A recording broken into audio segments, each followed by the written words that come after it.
ஓம் சாயிரா சாயிரா ஓம் சாயிரா சாயிரா ஓம் சாயிரா சாயிரா அன்பே சாயிரா பேரன்பே சாயிரா அகிலம் தளிக்க ஆத்மா விழிக்க அனுதினம் சாயிரா எங்கள் அன்பே சாயிரா ஒன்றே இறைவன் ஒன்றே பூமிக்கென்றும் சாயிரா சரணம் சாயிரா நன்றே செய்து வாழ்வோம் நாம் ஒன்றே செய்து வாழ்வோம் அன்பே சாயிரா.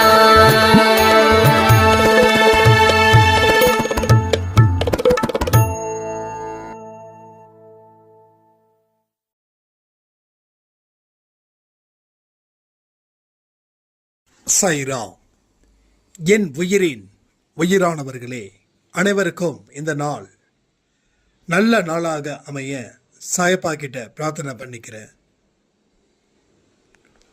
உங்க மனசுல இருக்கக்கூடிய நம்பிக்கை அதனுடைய அளவு எவ்வளவுன்னு சொல்ல முடியுமா?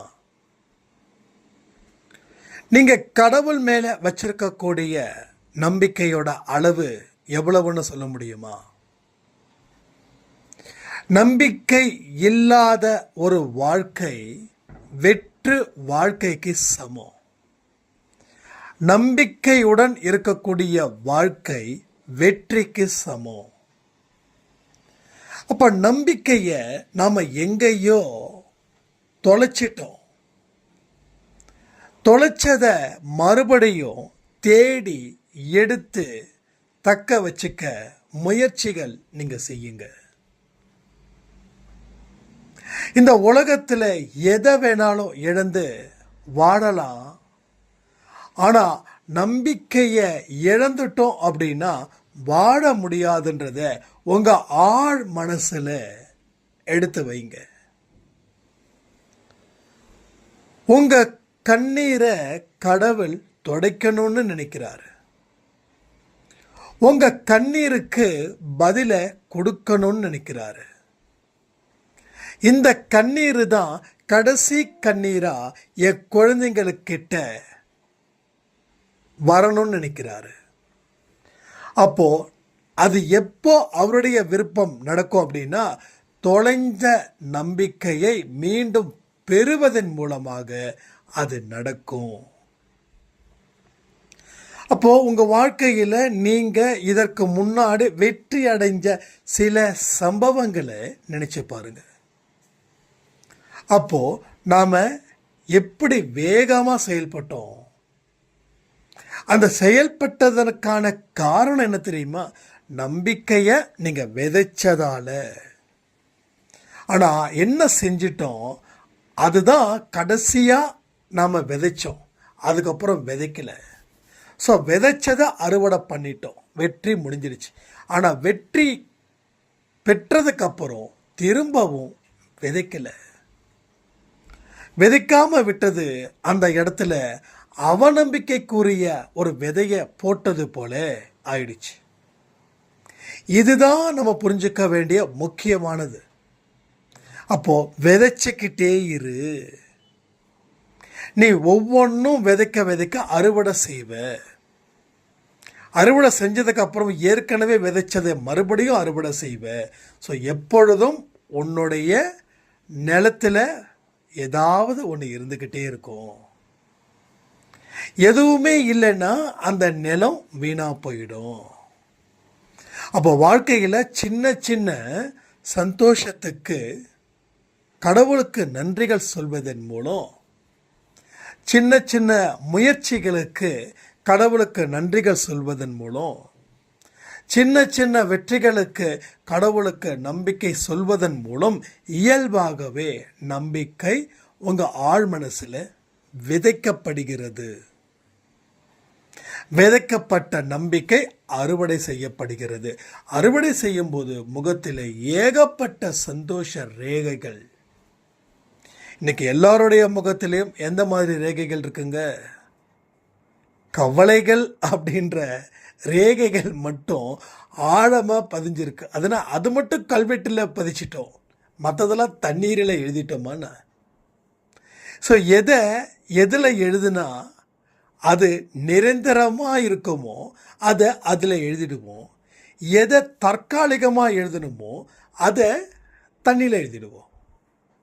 அப்போ நிரந்தரமாக கல்வெட்டில் எழுதுகிறோம். அது வாழ்க்கைக்கு வெற்றியை தரக்கூடிய செய்திகளாக இருக்கட்டும்.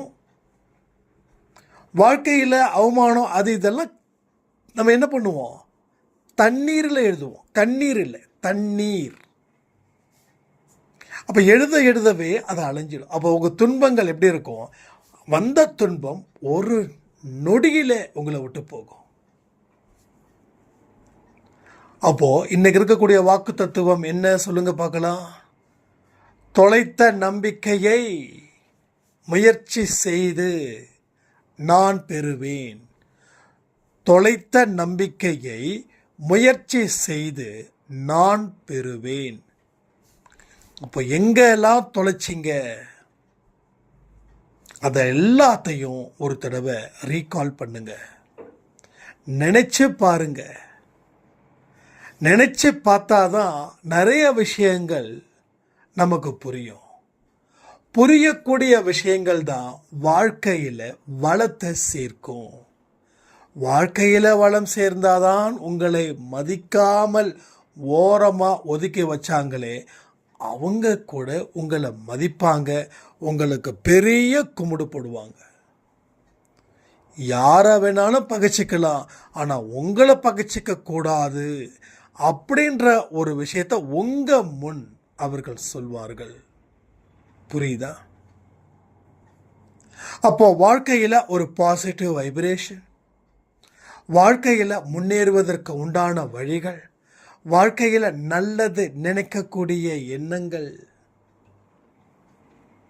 பூட்டி கடந்த கதவை சாவி இல்லைன்னா என்ன, அந்த பூட்டை உடைக்கக்கூடிய முயற்சிகள் எல்லாமே அற்புதங்களாக நடக்கும். அப்போது பூட்டப்பட்ட பூட்டு உடைக்கப்பட்டதுக்கப்புறம் உங்கள் வாழ்க்கையில் ஒரு வெளிச்சத்தை நீங்கள் பார்க்கலாம். ஸோ இருட்டு வேண்டாமே. இருட்டு தேவைதான். ஆனால் எந்த நேரத்தில் இருட்டு நமக்கு சந்தோஷத்தை கொடுக்குதோ, தூக்கத்தை கொடுக்குதோ, அந்த நேரத்தில் கொடுக்கட்டும். எதையும் வெறுக்க வேண்டாம். இருட்டை நான் வெறுக்க சொல்கிறேன்னா இல்லையே. நல்ல ஆழ்ந்த தூக்கத்துக்கு இருட்டு முக்கியம். சரியா? அப்போது வாழ்வதற்கு வெளிச்சம் முக்கியம். அப்போ வெளிச்சம் இல்லாத இருட்டும், இருட்டு இல்லாத வெளிச்சமும் வேண்டாம். ரெண்டுமே வேணும். ரெண்டுமே இருந்தால் நீ சிறப்பாக இருப்ப. எல்லாமே கடவுள் நமக்காக அதுதான் கொடுத்துருக்காரு. கெட்டதுலேயும் நல்லது இருக்குது, நல்லதுலேயும் கெட்டது இருக்குது. அப்போ நல்லதில் கெட்டது இருக்குதுன்னா கெட்டதுலேயும் நல்லது இருக்குதுன்னு தானே அர்த்தம். வாழ்க்கையில் எனக்கு நடந்த சம்பவங்கள் எனக்கு கண்டிப்பாக மனசை பாதித்தது நிறைய. ஆனால் பாதித்ததால தான் இப்பேற்பட்ட ஒரு வாழ்க்கையை கடவுள் எனக்கு கொடுத்துருக்காரு. பாருங்க, நான் எதற்கும் கவலைப்படலை. பெரிய பெரிய கோடீஸ்வரர்கள், பெரிய பெரிய பதவியில் இருக்கிறவங்க, அவங்க அதை தக்க வச்சுக்கிறதுக்காக எவ்வளவு கஷ்டப்படுறாங்க, எவ்வளவு துடிக்கிறாங்க. நமக்கு எதுவுமே இல்லை. அப்போ அந்த மனநிலை தான் நமக்கு மிக முக்கியமான மனநிலை. அந்த மனநிலையில தான் நீங்க இருக்கணும் நாள் முழுவதும். நிறைய விஷயங்கள் அன்பேசாய் குடும்பத்தில் தொடர்ந்து நடக்க போகுது. நேற்று இரவு கூட கொடுத்த பதிவு ரொம்ப முக்கியமானதுங்க. சாய்பாவில் சொன்னது அந்த சச்சரத்தில் படித்தேன். நம்ம வெறும் கையில் தானே போகிறோம், கடவுள் ஏன் எனக்கு கொடுக்கல அப்படின்னு நினைக்கும் போது நான் சட்டுன்னு சிரிச்சிட்டேன். நாம் 10 இல்லை 1000 விஷயங்களை சுமந்துக்கிட்டு தான் போகிறோம். அதனால தான் எதுவுமே அவர் கொடுக்கல. கையில் நிறைய இருக்கும்போது அவர் எப்படி கொடுப்பாரு? கையில் ஒன்றும் இல்லைன்னு தானே கொடுப்பாரு. அப்படின்னு நல்ல புரிதல் சூப்பராக இருக்குதுங்க அப்படின்னாங்க.